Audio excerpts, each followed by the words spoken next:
Olá, tudo bem com você? Estamos no programa História da Vida e hoje um tema bem interessante, Mistérios do Araripe. Eu trouxe uma convidada, a Agatha Lemos, e nós vamos daqui a pouquinho conversar então sobre esse assunto empolgante, misterioso, que é justamente a formação dos fósseis. Não saia daí e acompanhe o nosso programa.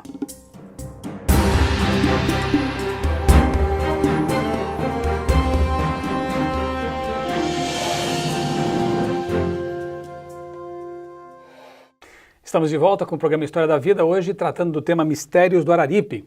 E como eu prometi, estamos aqui com uma convidada, a Agatha Lemos, jornalista, editora da revista Vida e Saúde, uma das editoras. Só que hoje vamos fazer uma coisa um pouco diferente, né? Como eu estive no Araripe, e ela é jornalista, a gente vai inverter os papéis agora. Agatha, você vai me entrevistar, então.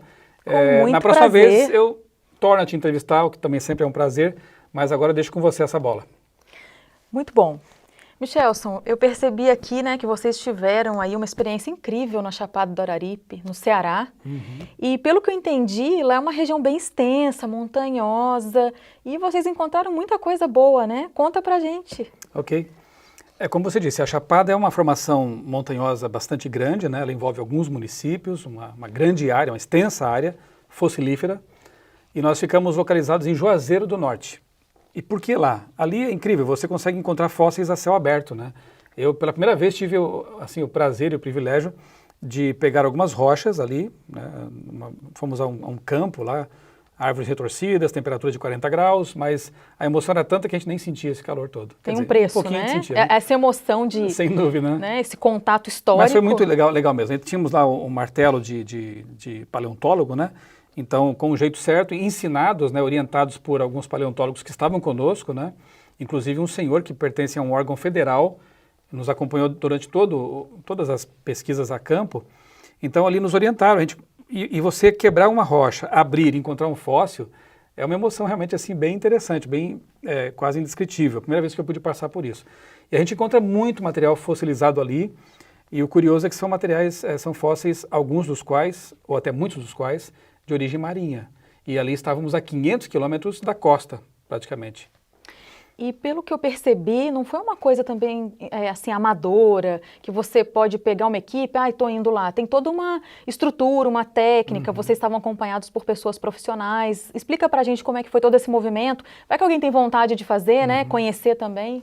Como eu disse, né? Você tem que fazer organizar uma expedição, um grupo de pesquisadores, e ir com autorização desse órgão federal.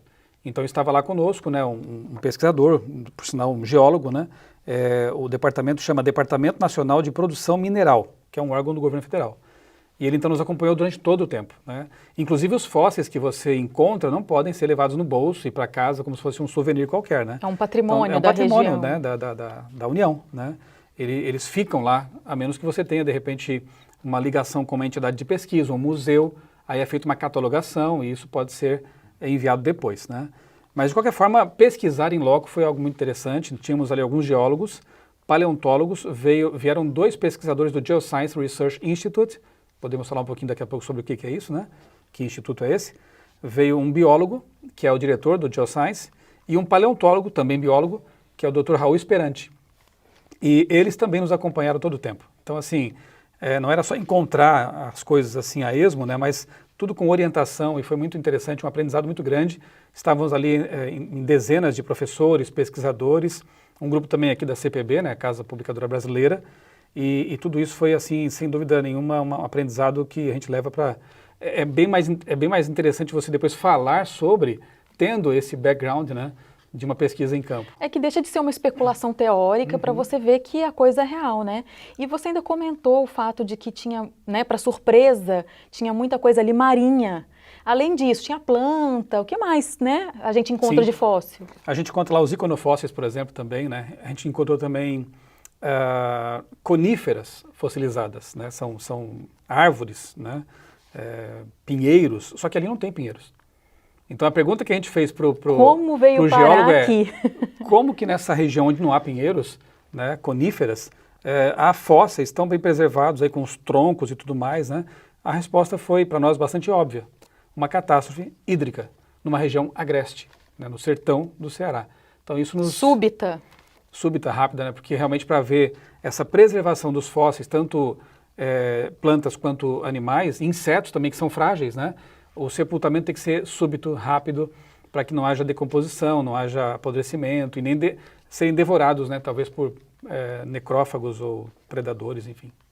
Bem, a gente acompanhou aqui, né, um pouco dessas aventuras, né, ali na Chapada do Araripe, mas daqui a pouco a gente volta também falando sobre os muitos fósseis, né, que vocês encontraram lá, mais alguns detalhes, a gente já volta.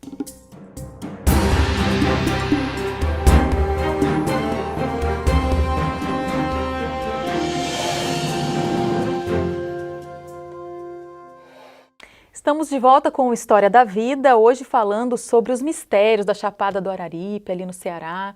Falamos aqui de fósseis marinhos, plantas, mas Michel, afinal de contas, como que se forma um fóssil?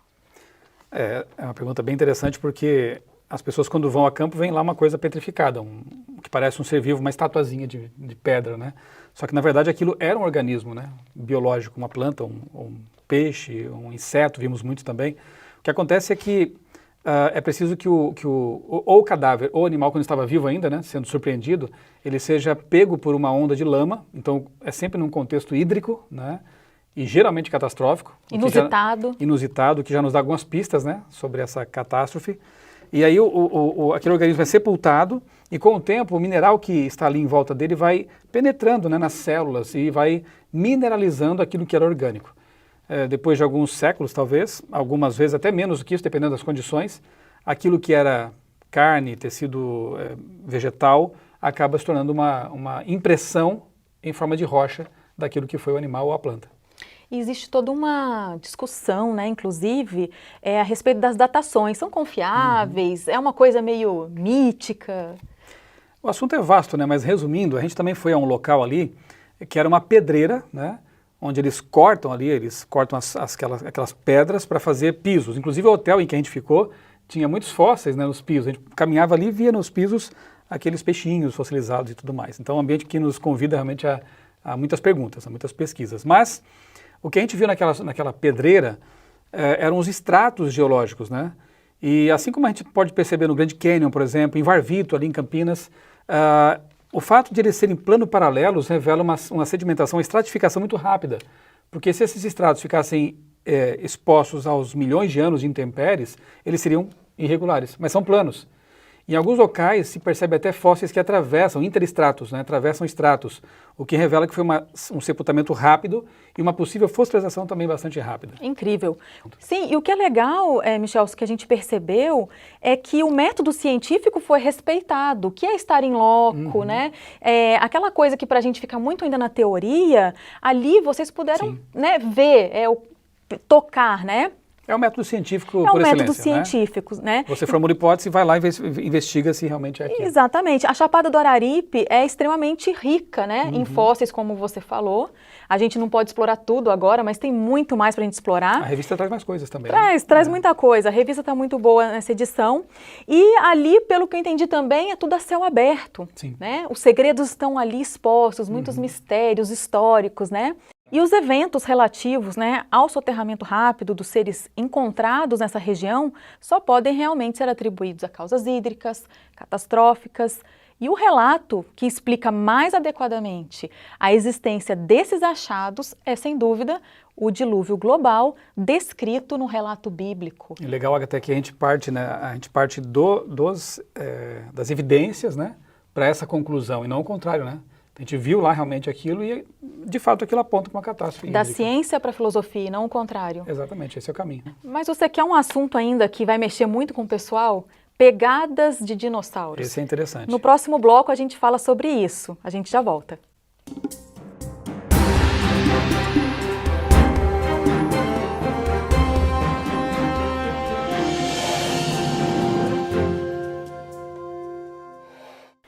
Estamos de volta, já no terceiro bloco, um assunto tão interessante, a gente já está caminhando para o fim, mas a gente vai falar agora de pegadas de dinossauros.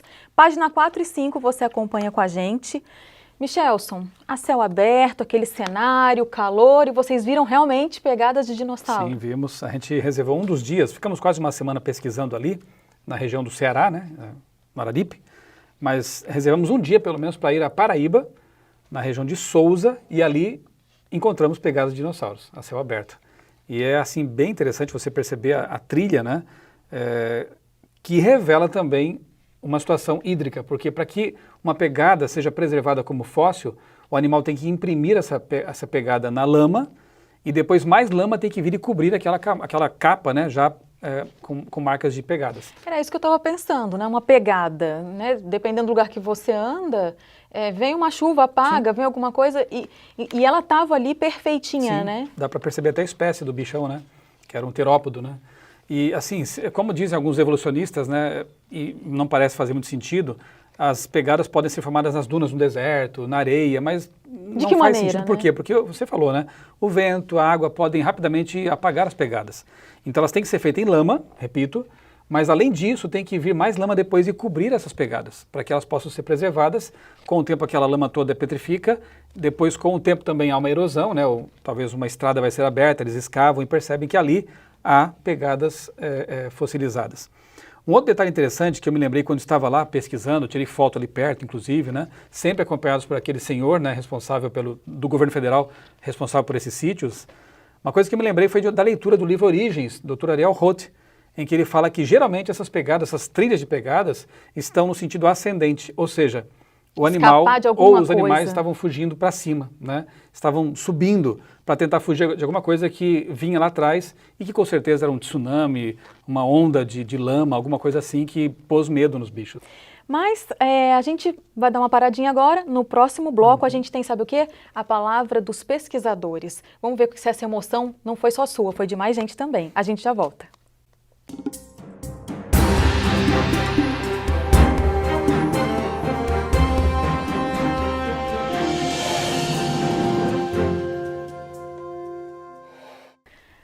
É uma pena, mas a gente já está acabando.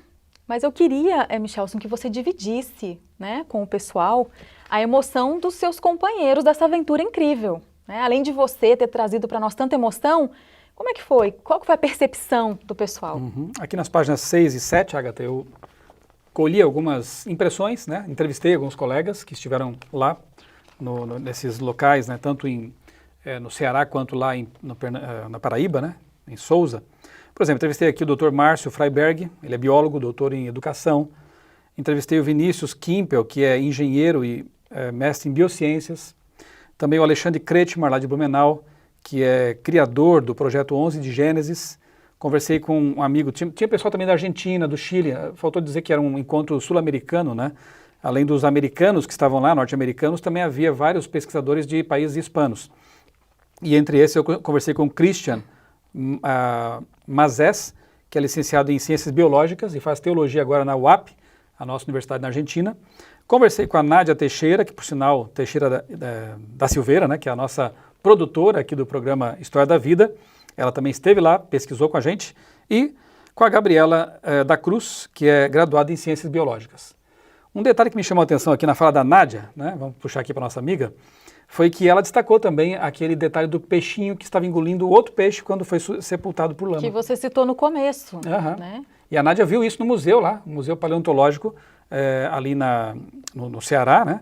Esse detalhe, que há de fato ali vários fósseis em exposição, mostrando essa evidência de sepultamento instantâneo. O bicho nem terminou de engolir a presa. É muito impressionante. E foi sepultado por lama, né?